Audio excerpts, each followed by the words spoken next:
好，今日咧做一個啦薑葱蟹咯，太耐冇煮啦。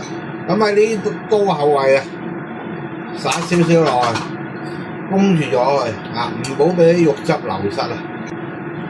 好，個蟹殼啦，亦都啦拍少咗落去啦，幾靚啊！咁啊蟹有膏噶，鎖住咗入邊。咁個身有少少高啦，我哋就揀咗出嚟添。好，咁啊分開啊，咁啊蟹蓋啦易熟，我哋一啱啦稍後先去做佢嘅。薑葱啲葱尾同埋葱頭分開啦，燒熱啦啲油啦，將啲薑啦擠落去爆啲薑味出嚟啊，咁啊香好多噶，啲薑咧又要拍一拍佢喎，少少味落去啊，係啊，料頭啊都有味。好，呢啲葱花辣椒我哋都擠埋落去啊，炒個香味出嚟先。好，咁香味份啦，攞翻佢先，之後啦就留翻喺個鑊底度咁就我哋煎啲蟹，咁啲蟹咧咪有薑葱味咯。咁呢度啦，我哋擠啲蟹落去煎一煎佢啦。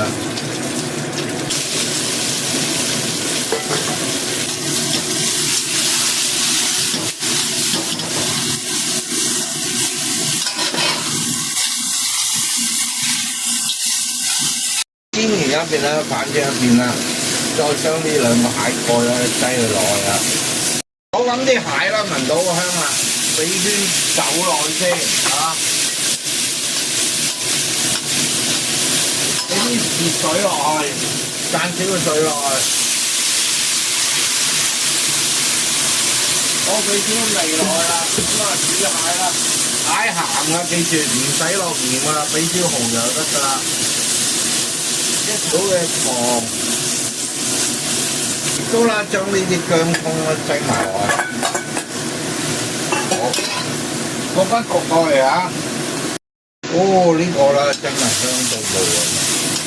之後將呢啲葱尾擠埋落去。咁食薑葱蟹啦，我好多時啦都覺得啦，啲薑葱先至係精華嚟嘅。好，俾少。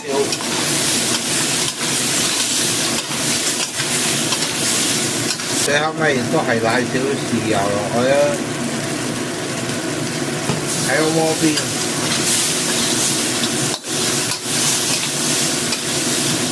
好起個菜。好，咁斬晚啦，個薑葱炒蟹咁就完成啦。大家鍾唔鍾意啊？咁記住都係嗰句啦，我做得到，你哋都會做得到，仲會做得好過。下次星期日教室再同大家見面，拜拜。